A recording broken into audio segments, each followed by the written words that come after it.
Everyone's talking about podcasting on YouTube as the next big thing, but nobody's telling the whole story. Now, I will say just taking your video and uploading to YouTube and saying it's a podcast is not the same as traditional podcasting, but video podcasts have existed for 20 years. I know, because I have one that nobody watched in 2006. But a lot of other people are saying, yes, YouTube is great for podcasts. Just take your podcast and put it on YouTube, or just add video and start putting it on YouTube. Yes, YouTube was named the #1 platform for podcast discovery, more than Spotify and Apple. And yes, video is powerful, but just taking your podcast and putting it on YouTube is going to leave you really frustrated. Before you waste hours trying to add your podcast to YouTube, or maybe you already have, let me show you what's really going on with podcasting here in 2025. And by the end, you'll know what you need to know to be successful and avoid wasting a ton of your valuable time. Welcome to Done by Lunch Entrepreneurs, where every episode is designed to help you run and grow your business in half the time. Oh wait, are you done? So you can move on to other things that give you purpose. The way that people find podcasts is changing. And according to a survey of people who have just started listening to podcasts in the last year, 40% of them prefer video over audio. Now, if you mostly consume audio like me, you're like, what? What is wrong with those people, right? I don't have time for that. I love audio podcasts. Whew, I'm getting fired up about this. I'm getting warm. Now, the other thing that's happening that's super weird to me, because I don't do this, is people are watching video podcasts on their couch because they're watching on their smart TVs. Living room viewing of YouTube is going way up, and a big part of that is because of longer form content like podcasts with video. But here's the part that people who say, yeah, just add your podcast to YouTube for more discovery. Here's the part they're not telling you. YouTube's algorithm is not built to grow podcasts. If you're going to take your podcast and put it on YouTube, you do need to adapt it if you want to use YouTube for growth and discovery. Imagine someone going on YouTube, they search for something, and something that comes up says, episode 35,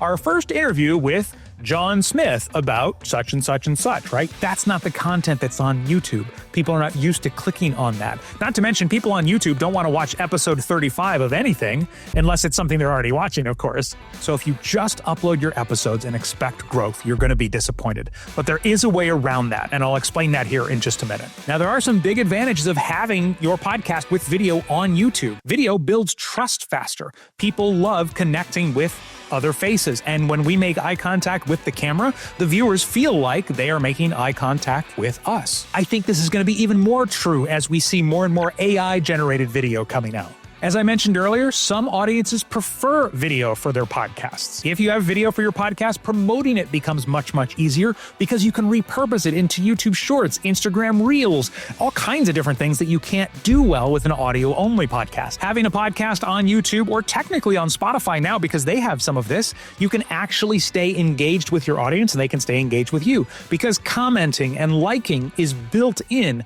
unlike most traditional audio podcast platforms. And of course, the biggest thing is the SEO advantage. A podcast on YouTube is very likely to come up in search results if someone is looking for that topic, whereas a traditional podcast on Apple or Spotify, much less likely to come up in search. Now, for all those reasons, podcasting on YouTube is so great, why do so many of them fail?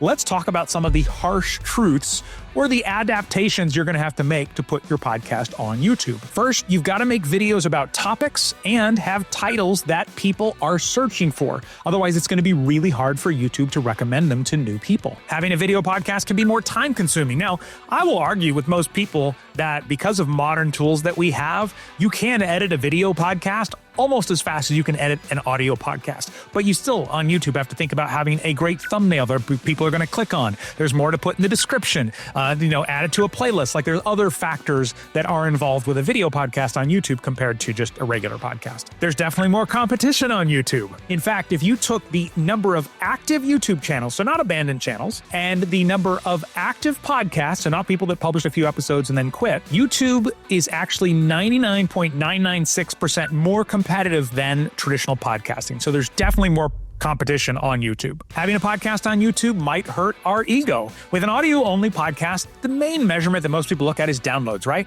That doesn't even necessarily mean somebody listened to the episode or definitely didn't listen to the full episode. On YouTube, oh boy, they'll tell you everything. When did people leave? All of that. So it can hurt your ego a little bit. On the other side, it's really good information for becoming better at podcasting. And unlike audio podcasting, a podcast on YouTube, you can't just go in and drop promotions or ads in the future. Once you put a video on YouTube, you can't add anything else to it. You have to delete it and then put up a new version and give up all the views and engagement that you have. So is this even worth it? And if you are going to put your podcast on YouTube, should you put it on your existing channel if you have one or a brand new one? There's a right and a wrong answer. So let's talk about how to do this right. First, don't just upload the episodes you've been making all along and expect them to work. Think about how you can adapt your show to perform better on YouTube and in YouTube's algorithm. If you already have a YouTube channel and you're wondering if you should just add your podcast to the same channel, the general rule is, and this is straight from people at YouTube, if it's the same audience, then put it on the same channel. If it's a different audience, then start a new channel for your podcast. And a lot of people ask, what's the difference between uploading a video of my podcast versus just uploading a regular video to YouTube? And from a technical standpoint, not much. If it's a podcast, you're going to put it on a special playlist that's designated as a podcast. That will also distribute it to the YouTube Music app, which is important. And YouTube will tell you they have a special podcast discovery page, which will help your show get discovered, which happens, but it's very unlikely that most of us are going to show up on there. So is podcasting on YouTube worth it for you? Here's how to know. If you're just going to upload your current episodes and hope that it'll work, probably not going to be worth investing the time. But if you make some small tweaks to make your episodes YouTube friendly, optimize it for search, optimize it for engagement, your show may become bigger on YouTube than it ever was as an audio podcast. I've seen this happen multiple times. So podcasting on YouTube, what do you think? Yes or no? Let me know in the comments. And if you are serious about it, I've got a free masterclass, 3 Secrets to a Successful Podcast on YouTube, where we covered some stuff that I couldn't cover in this video. And if you want to check that out, you can sign up right now at thenewway2podcast.com. We'll include that link down in the description as well. Thank you for watching Done by Lunch Entrepreneurs. Cheers.